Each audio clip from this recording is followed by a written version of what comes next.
Olá pessoal, gostaria de, deixa eu apagar aqui, pedir desculpas devido ao meu trabalho muito, muito importante depois do carnaval. Eu acabei não podendo gravar o café da manhã, mas tentarei fazê-lo no sábado ou domingo. Fica aqui combinado que muito provável que os nossos cafés sejam ou sábado ou domingo ou feriado. Graças a Deus, além de restabelecido a minha saúde, também o meu trabalho está voltando a crescer. Com isso estou tendo um pouco mais de paz, pagando as minhas contas, pagando os meus colaboradores que trabalham comigo e podendo ter mais recursos para enfrentar os desafios da minha profissão que conquistei trabalhando, estudando, que é o que eu sempre recomendo a vocês, tá? Eu quero só fazer uma introdução, aí eu vou fechar a tela porque eu quero ler e comentar com vocês um texto sobre esse vídeo 2.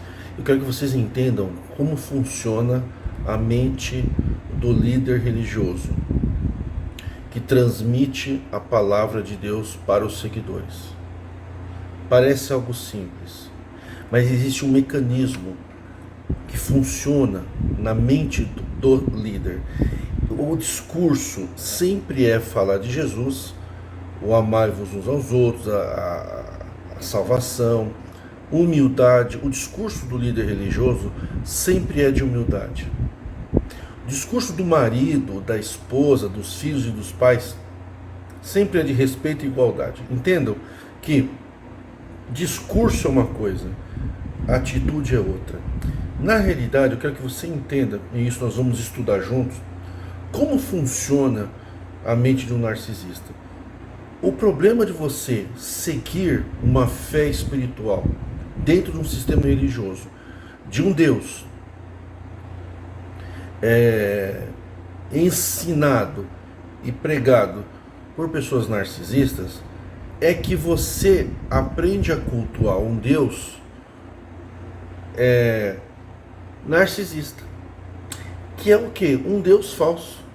Na realidade, você não está cultuando a um Deus, louvando, glorificando a um Deus legitimamente ligado à espiritualidade do ser humano. Você está glorificando e louvando, seguindo, acreditando e obedecendo a um Deus criado por um homem. Como vocês acham que alguns deuses são inventados pelo homem, o Deus cristão também pode ser inventado pelo homem. Isso não tem nada a ver. Você pode ver que quando você não concorda com a Bíblia, com as Escrituras, os líderes, os professores bíblicos, já taxam você de herege. Então existe um grupo muito grande de pessoas em todas as religiões. Você precisa tomar cuidado, porque uma coisa é a espiritualidade. O ser humano pode alcançar a espiritualidade, mas ele também pode ser levado a acreditar num Deus que foi inventado pelo próprio homem, que é o que? É o chamado Deus narcisista. Então nós vamos ter que estudar o que é uma pessoa, ou o que é uma atitude narcisista. Mas qual o problema de ser narcisista? O problema de ser narcisista é que você não está se dirigindo a uma divindade, ou você não está crescendo na espiritualidade. Você está somente sendo alimento para a vaidade e a doença moral e do caráter de um ser humano. Mas a Bíblia, a palavra de Deus, então, aquele Deus que está desenhado na Bíblia, pessoal, da forma como está, ele também é um Deus narcisista, principalmente o Deus do Velho Testamento. Vocês têm que entender que quem escreveu as Escrituras eram pessoas narcisistas, eram pessoas que deram o seu próprio testemunho para quem escreveu. Vocês entendem? Entendem assim, mas pensei, louvei, fiz para Deus, tal. Essa é a versão da pessoa, se é que é verdadeiro. A Bíblia, ela foi escrita por todo mundo, menos pela pessoa mesmo, que é o personagem. Vocês têm que entender que essas pessoas viam uma divindade à sua imagem. Por isso que eles escreveram que Deus fez o homem à sua imagem. Daí você já tem que desconfiar. Quando você entra na associação de que você é a imagem de Deus. Tem uma mensagem por trás, você é a imagem de Deus. É como se você fosse o Deus. Para que você entenda que espiritualidade não se é transferida dos outros para a gente. A espiritualidade é uma conquista pessoal. Não tem como eu ter uma espiritualidade através de alguém. Eu posso ouvir alguém falar sobre espiritualidade quando essa pessoa me ensina a exercitar a espiritualidade. Mas não quando eu fico dependente para chegar na espiritualidade, depender de alguém. Deixa eu mostrar um negócio aqui para vocês, tá? Vocês vão entender o que eu estou falando. Eu quero ler para vocês um rascunho que eu fiz de como funciona a espiritualidade na versão do sistema templário. Vamos lá? Deixa eu fechar aqui para eu ler para vocês, tá? Espera aí. Eu vou ler para vocês como funciona a mente de um narcisista. Queridos fiéis, né? Mais ou menos. Irmãos em Cristo, servos de Deus, aquela coisa, filhos de Deus, irmãos. Hoje eu estou aqui não como um simples... pessoal, desculpa, eu vou começar então a leitura de novo, tá? Eu vou ler para vocês um texto que eu escrevi para você entender como que funciona a mente do líder, tá? Tipo assim, para você entender o raciocínio. Hoje estou aqui não como um simples homem, mas como um mensageiro escolhido entre muitos. Fui agraciado com uma dádiva rara, a capacidade de ouvir e interpretar a voz de Deus, de maneira que poucos podem compreender. Em meu coração não resta dúvida que eu fui escolhido para guiar, para ser o farol que ilumina o caminho na escuridão que por vezes parece envolver nosso mundo. É verdade, muitos se perguntam, por que nós todos não podemos ouvir Deus diretamente? Meus irmãos, minhas irmãs, a resposta é simples, mas é profunda. Assim como um maestro conduz uma orquestra para criar uma harmonia perfeita, Deus me escolheu para ser o maestro da sua palavra, para assegurar que a sua mensagem seja entregue com clareza e precisão divina. Não é questão de vaidade, mas uma responsabilidade divina, uma carga que eu carrego com humildade e gratidão. O que eu quero dizer para vocês que estão me ouvindo, pessoal, é o seguinte: que assim, né, com essa humildade, com esse discurso de humildade, sempre de humildade e de responsabilidade, que Deus colocou esse encargo na pessoa, a pessoa não queria, então ele convida todo mundo não a ouvir através de Deus diretamente para a pessoa, vocês entenderam? A pessoa ela fica vinculada a ouvir Deus através daquela pessoa, daquele mensageiro que tem qualidades espirituais. Né? É como se ele fosse um farol divino, entendeu? Então, o que eu quero dizer para vocês é o seguinte, que na instituição religiosa, a gente sempre vai observar uma dinâmica, né, que envolve a figura do líder e a relação com seus seguidores, que na realidade não estão seguindo ele, estão seguindo a Deus, entendeu? Você não está dando glórias a Deus, aleluias no meio do culto para ele, é para Deus, mas na mente dele é para ele. Ele mede a sua espiritualidade pela forma que as pessoas recebem aquilo como de Deus. Isso não é um problema exatamente do povo no primeiro momento, é um problema que está na mente daquele narcisista líder religioso. Então, isso tudo influenciado pela personalidade narcisista de alguns líderes, que ele se vê como escolhidos especiais aos olhos de uma entidade superior, que seria o Deus, de uma determinada religião. Isso aqui é qualquer religião. Na realidade, isso é um fenômeno, esse fenômeno não é meramente uma questão de autoestima elevada. Na realidade, é uma complexa interação entre o narcisismo, vaidade e autoridade espiritual. Ninguém aqui está falando de dinheiro, tá, gente? significa o narcisismo neste contexto? O narcisismo, especialmente no líder religioso, ele se manifesta através de uma necessidade de admiração, uma sensação de especialidade, entendeu? E tem uma falta de empatia genuína pelas pessoas. Eles não estão preocupados com as pessoas. Quando o líder religioso acredita ser um escolhido por Deus, isso não apenas reforça a sua autoimagem inflada, mas também estabelece uma barreira entre ele e os seus seguidores. Por quê? Porque ele é um escolhido. Então, entre ele e você é um seguidor e ele é o líder. Ele não tem somente a incumbência de passar a palavra de Deus para você. Você tem incumbência de obedecer o que Deus quer na tua vida através dele. Isso não se restringe à pregação dos evangelhos. Isso está atrelado à sua vida pessoal. Então, ao invés de promover uma relação direta sua, diretamente com Deus, ele acaba sendo o único canal de Deus para com as pessoas. Então, as pessoas precisam ouvir Deus, tem que ser através dele. Então, a pessoa, na realidade, diz que vai louvar a Deus, orar, casa de oração. Na realidade, não é isso. A pessoa quer que Deus fale com ele através do líder religioso institucional. Essa é uma autoatribuição dele, de um status especial, de pai para filho, de parente para amigos. Primeiro, a gente cria uma dependência nos seguidores em relação ao líder. Só que a gente fala que é Deus. Depois a gente pode levar uma situação, a gente chega a uma situação que a gente acredita que a gente não pode acessar ou interpretar a vontade divina de forma independente.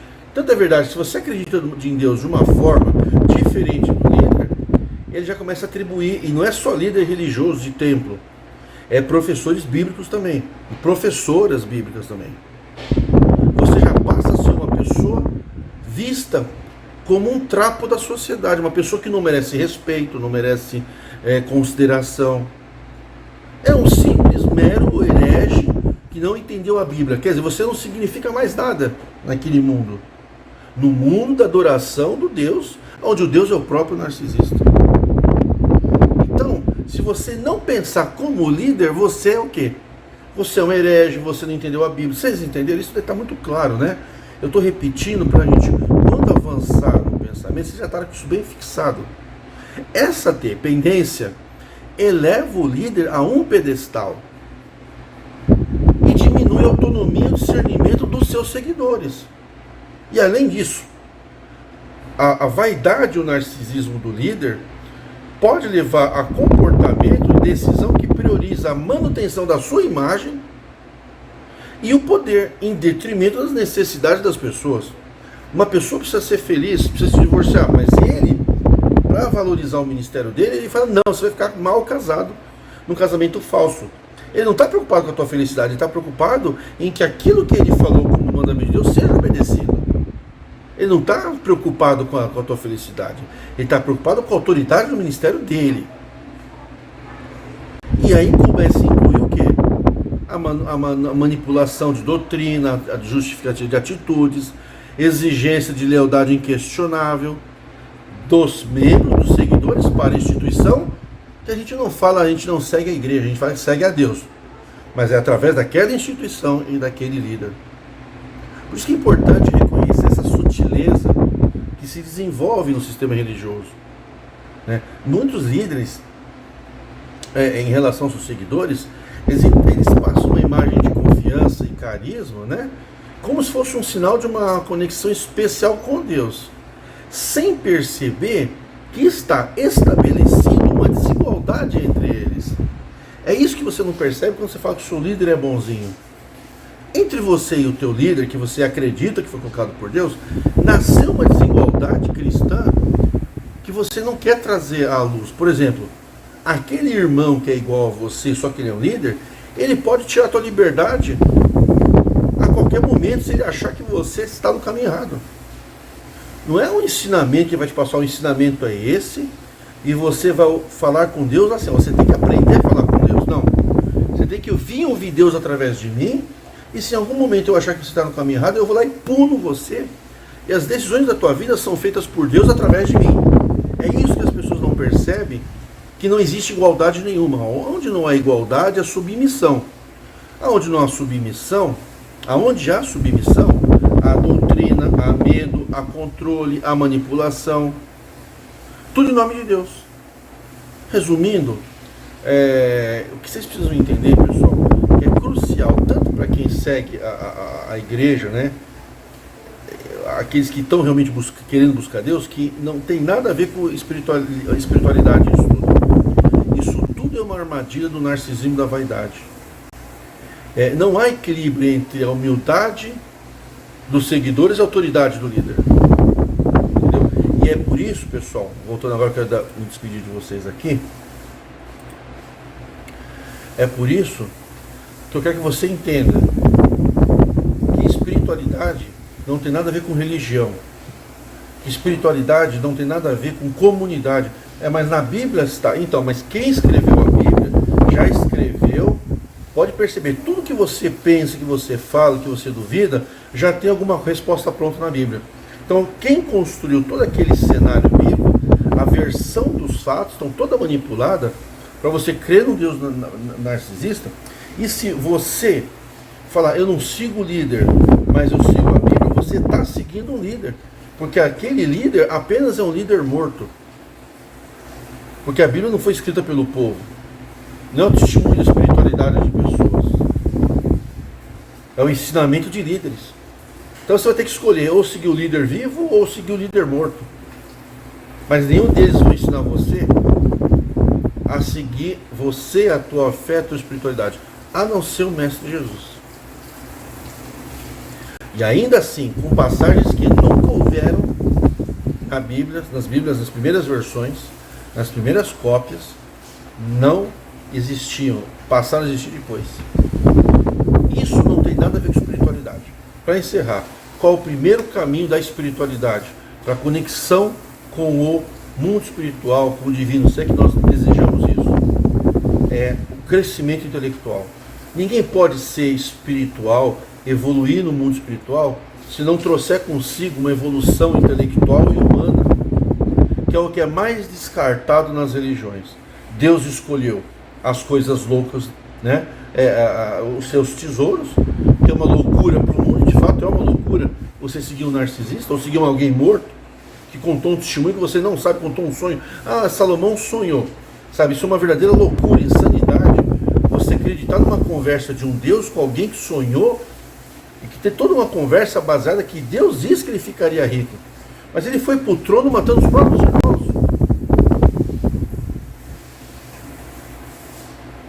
Então, nós temos que aprender a desenvolver a espiritualidade por nós. Para isso, nós temos que trabalhar, estudar, crescer como pessoas, seres humanos, conhecer a vida, aprender as leis da vida, aprender o que o mundo está aqui para nos ensinar, como uma grande escola. E esse crescimento vai nos levando a uma espiritualidade única nossa, que às vezes é compartilhada com demais, mas sempre com proximidade, e nunca como um padrão, como é o templo religioso, onde uma doutrina, ela serve para todo mundo, independente da desigualdade das pessoas. Uma doutrina sobre casamento que vai em cima dos felizes e dos infelizes da mesma forma. Como se todo mundo casasse sobre a vontade de Deus. Isso não é verdade. A espiritualidade, ela vem quando você aceita a vida como ela apresenta para você. Você tem que aceitar a verdade, a realidade da tua vida é que você, estou dando um exemplo aqui, você tem um problema financeiro, você tem que trabalhar e estudar. Essa é a realidade. Não é Deus dar a vitória para você. Se você tem um conflito familiar, você tem que saber lidar com a família. Você tem que estudar para isso. Ninguém chega na espiritualidade sem evolução como ser humano.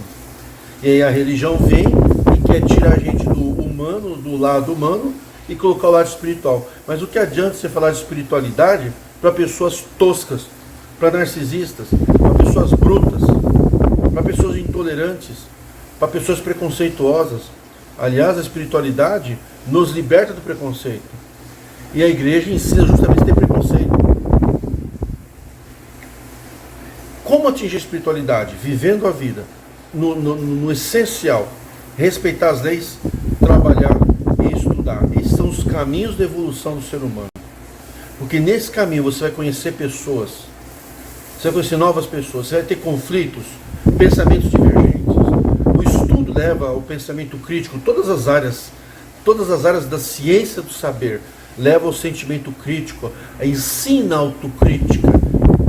As monografias, os trabalhos de TCC, monografia, mestrado e doutorado levam o ser humano para tratar um pensamento e no nível de mestrado e doutorado tecer um novo pensamento, uma autocrítica em cima de algo já estabelecido que não existe ainda, aquele novo pensamento. Nessa evolução que você se torna humilde e entra aos primeiros passos na espiritualidade. Todo metido espiritual, sem evolução intelectual, é um idiota, um arrogante por excelência. Até o próximo vídeo, pessoal.